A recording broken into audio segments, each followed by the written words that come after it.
जय जगन्नाथ मुझे आपण को स्वागत करुच्ची को आज आम फकीरमोहन सेनापति एक बहुत सुंदर गल्प पढ़ा।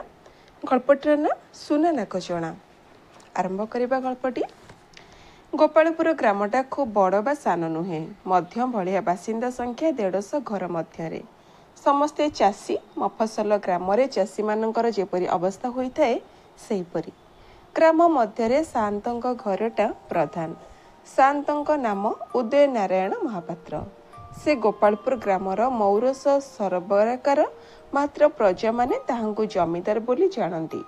महापात्रंक डाक नाम ग्राम मध्य शांत। ताहांक घर को ग्रामवासी माने शांतंकर उआस बोली कहती। पुराणा कालिया धरण तैयारी खूब उच्च। धूलिया घर, ताल पट्टा, पानी पाटिया बाड़िया उआस परी एका दिशे। उआस को लगी पछआड़े गोटे सान तोटा। तोटा 3 पाख उच्च पघार टेका। पघार उपरे घंच घंच कंटा बाउंस बण। बाहर लोकर नजर तोटा मध्य को पड़िबार बाट नहीं। तोटा मध्य बाड़ी दुआर को लगालगी गोटे सान पोखरी। एई पोखरी रे केवल शांतंक घर बहु झील पोइली परिबारी कारबार करती। एही पोखरी को पुरुष लोकों को जीवा मना। चाकर बाकर मध्य ना पुरुष लोकंकर कारबार दांड पोखरी रे चले। वर्षा कालिया दिन रांधुणी गाधुआ बेल शांतंक घर नुआ बो पित्तल गराटिए काखी बाड़ी पोखरी को गाधोइबाकू गले। आज सांगरे केही नहीं। कखारु गराटी उल्लाई घाटरे थोईदेले। घाट ठीक आड़ी उपरे गोटे उआउ गछ। गछ जाक बड़ बड़ फूलरे भरा, बड़ सुंदर दिसुछि। बहु शांताणी चारिआडू थरे अनाई दे ढेर बेल जाए उआउ फूला शोभा देखिले। हठात नाकरे हाथ पड़गला। कलाकाली उपर ओढ़ी सुनारे गोटे सुना नाकचणा तैयार कर दे जाइए। ताकू लगाइथिले। कौन मन को पांची नाकचणाटी बाहर करे उलट पालट कर देखिले। सुनारे बेस सुंदर कड़ी, भल पुट देइछि। खूब लाल रंग रक्त थोपी पड़िला परे दिसुछि। पानी लागिले रंग मयला होई जाय पारे। गोटे सुखिला उआओ पत्र उपर नाकचणाटी थोई दे गाधोइबा पई पानी रे पसिले। अंटाई पानी जाई जाई घाट आड़को मुह फेरे गाधोइबाकू लागिले।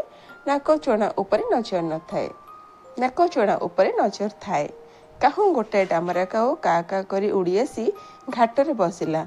डेई डेई आसी नाकचणाटी थंटरे धरी फर करी उड़ी जाई उआओ गछ उपरे बसिला।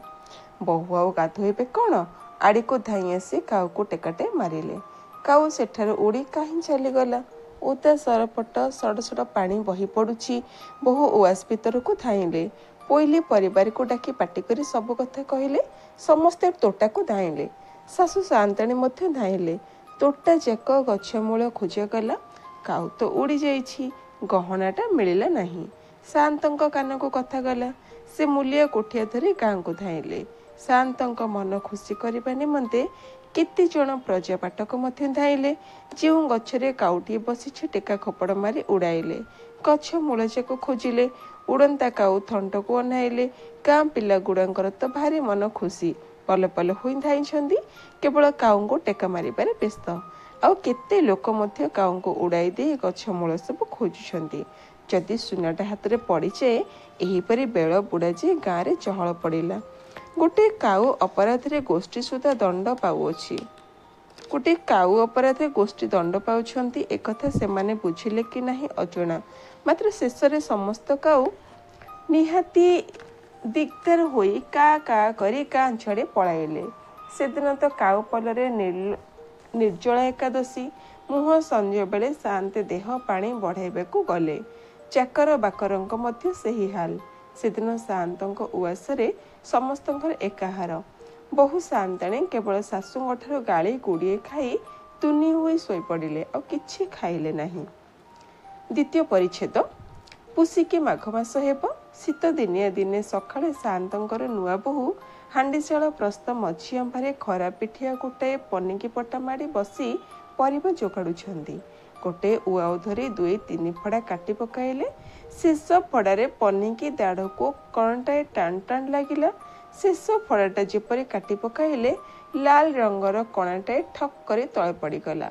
हाथ में उठाई भल कर चाह देखिले। हठात ठिया होई पड़ी पाटी करी कहले, अरे मो सुना नाकचणा रे, उआसर तिरिला माने धाई आसी सेठा रुंड होईगले। समस्ते पाटी करी थरे थरे हाथକୁ ନେଇ ଦେଖିଲେ ସମସ୍ତଙ୍କର ଏକ କଥା ସେଇ ନାକଚଣା ତ। ସାଆନ୍ତ ଶୁଣିଲେ ବଡ଼ ଘରର ବଡ଼ କଥା। ଦଣ୍ଡକ ମତରେ ଗାଁ ଏ ମୁଣ୍ଡ ସେ ମୁଣ୍ଡ ଚହଳ ପଡ଼ିଗଲା। ସମସ୍ତେ ଉଆସକୁ ଧାଇଁଲେ। ସମସ୍ତେ ସେଇ ସୁନା ନାକଚଣା ଦେଖିଲେ। କି ସାଆନ୍ତ, କି ପ୍ରଜାପାଟକ, କି ଉଆସ ମଧ୍ୟରେ ସମସ୍ତେ ଦେଖି ଶୁଣି କାବା।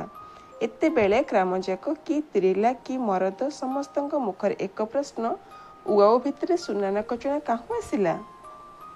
ଏଇଠି ଶେଷ ହେଲା ଗଳ୍ପ ଫକୀରମୋହନ ସେନାପତିଙ୍କର ସୁନା ନାକଚଣା। ଯଦି ଗପଟି ଆପଣଙ୍କୁ ଭଲ ଲାଗିଥାଏ ଲାଇକ୍ କରିବେ, ସେୟାର କରିବେ ଏବଂ କମେଣ୍ଟ କରି ନିହାତି ଜଣାଇବେ। ଯଦି ଚ୍ୟାନେଲରେ ନୂଆ ଅଛନ୍ତି ସବସ୍କ୍ରାଇବ୍ କରିବାକୁ ଭୁଲିବେନି। ରହୁଛୁ, ନମସ୍କାର।